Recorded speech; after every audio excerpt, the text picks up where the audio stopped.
Bonjour tout le monde, bienvenue à Origine Boréale Balado. Et oui, on va commencer tout de suite. Je vous ai promis les noms des associés de Philemon Wright lors de la première épisode sur cette série que je vais dédier sur l'industrie forestière du début à aujourd'hui. Donc, on va tout de suite commencer avec ses associés.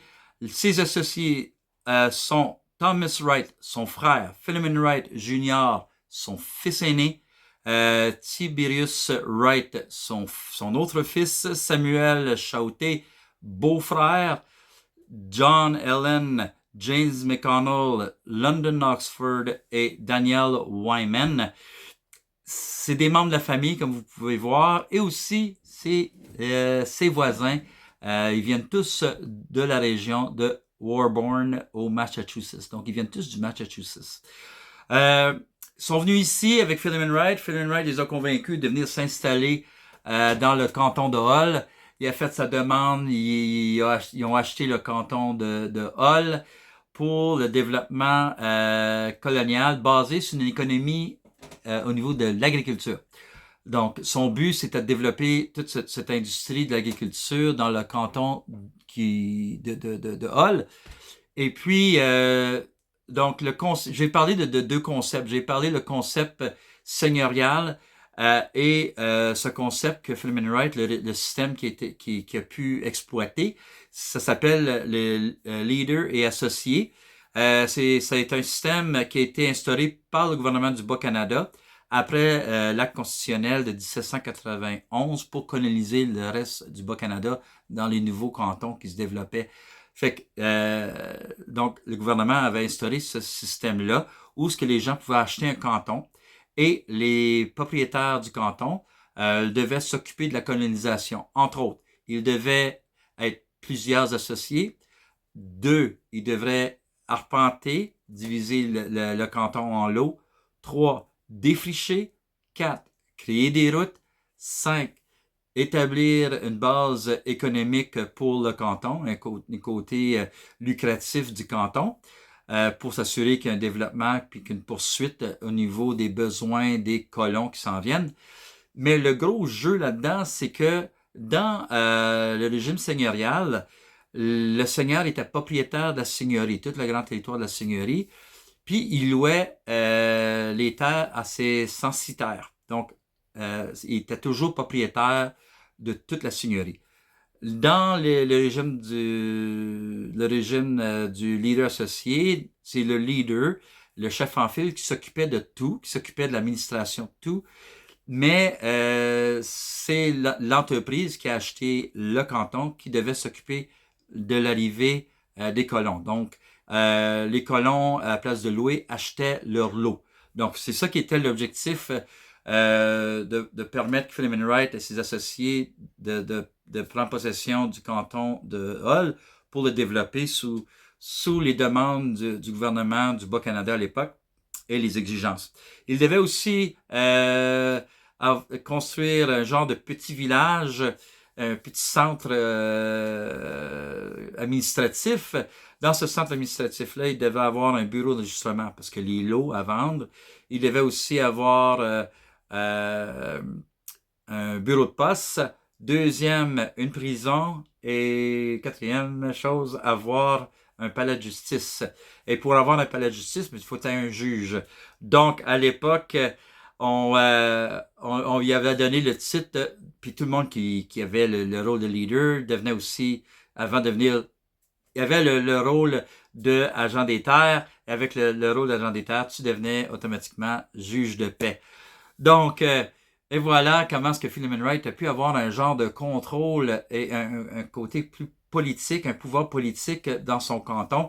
Un peu comme le Seigneur, comme je disais, là, il y avait un petit lien, mais c'est au niveau politique et de pouvoir, ça se ressemblait un petit peu. Pas 100%, mais il y a un petit côté de pouvoir qui était quand même là avec le chef en file de ce régime et ce système de leader et associé. Donc, Philemon Wright, il a développé sa colonie, son canton, avec ses associés. Il devait aussi construire un moulin à scie ou un moulin à farine. Et plus que il avançait dans son aventure de vente de l'eau, l'arrivée de nouveaux colons, de moins en moins le fond du canton était attrayant parce que le terrain était beaucoup plus rocailleux. Il y avait beaucoup de vallons là-dedans. C'était pas plat comme terrain dans le fond. Puis en plus, il y avait un mur, puis le grand mur, c'était le bouclier canadien, la roche. Okay? Donc, son canton, à un moment donné, il faisait face à une situation financière au niveau de son aventure. Puis tout d'un coup, quelque chose arrive dans l'Europe qui va l'aider à poursuivre ses ambitions mercantiles. Donc, c'est la guerre de Napoléon. L'Angleterre est coupée de ses ressources de bois dans les pays baltiques, donc se tourne vers ses colonies, entre autres le Bas-Canada, c'est là que l'ère de l'industrie forestière va se développer dans notre région, et puis c'est dû à Philemon Wright. Philemon Wright voit cette opportunité-là, et puis il exploite le bois dans son canton, fait que le bois qu'il coupe, ça lui appartient, fait que ses associés font 100% profit, hein, ils coupent, puis ça pas 100%, mais les profits viennent directement à lui. Et puis, il voulait s'aventurer là-dedans. Puis envoyer du bois vers l'Angleterre. Il y a bien des gens qui ne croyaient pas à son aventure, mais il était ingénieux, le gars. Il est quand même... il a beaucoup de sens d'innovation. Puis il a développé comme ça cette industrie parce que il a créé la première flotte qui est partie du canton, de son canton jusqu'à Québec. Et puis, pourquoi que le monde n'y croyait pas à son aventure? Parce que la rivière du Outaouais, il y a beaucoup de rapides à partir de tout le long. Donc, les rapides de Chaudière jusqu'à Lonceau, puis en tout cas, ça continue. Et puis, on se doutait qu'il serait capable, mais il a réussi. Il a créé la première flotte de bois et carré qui a descendu jusqu'à Québec. Donc, c'est ça qui a vraiment développé son industrie et l'industrie forestière en Outaouais.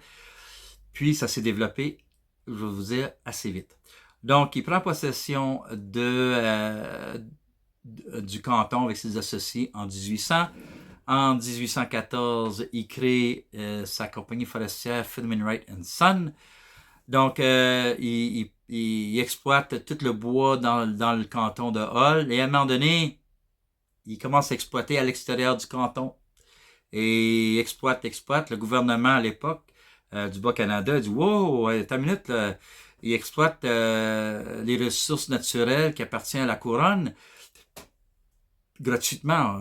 On doit trouver une solution à ça. » Donc, il a été créé en 1826 un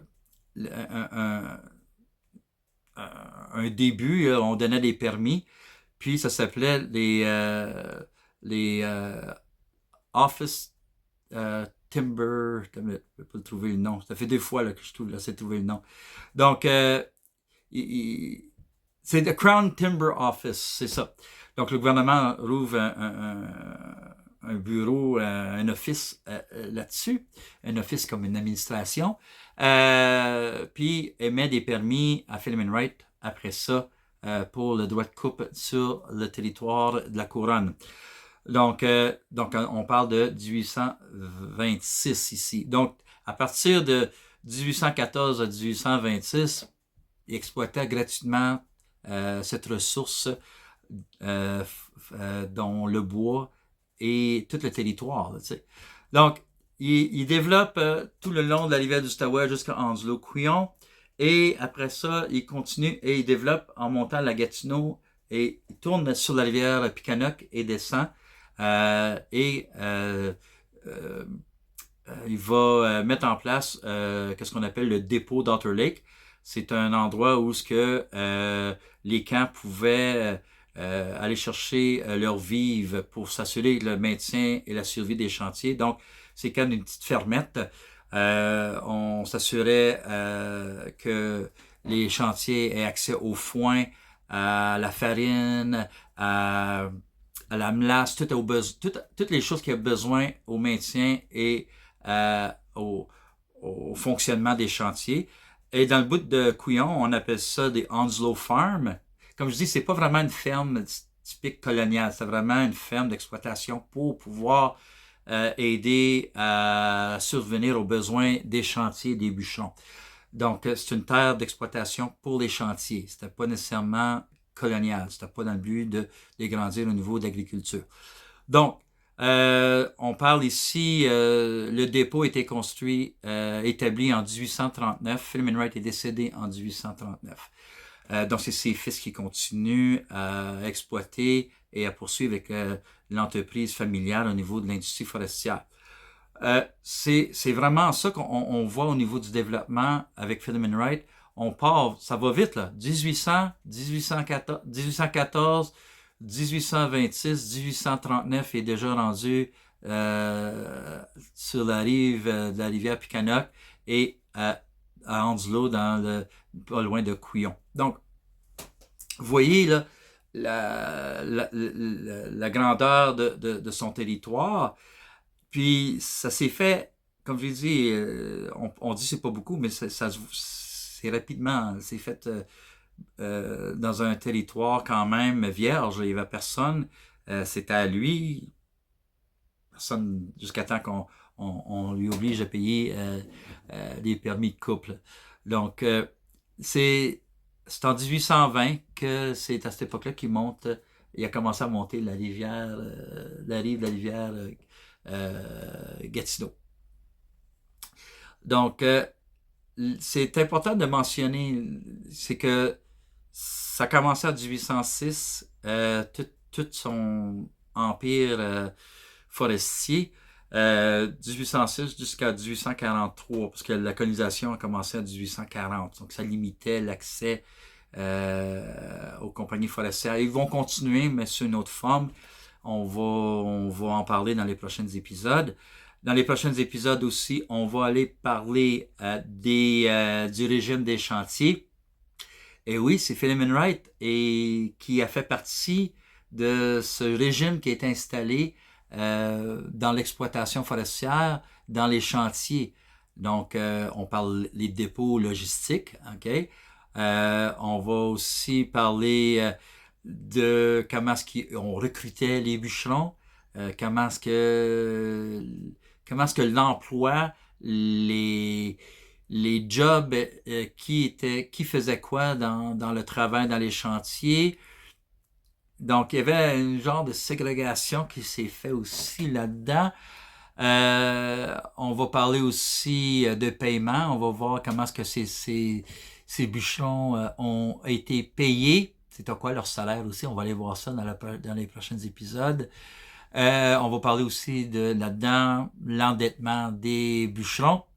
Oui, Philemon Wright a pu trouver une façon de profiter aussi des bûcherons. C'était pas facile la vie de bûcheron, vous allez voir tout ça.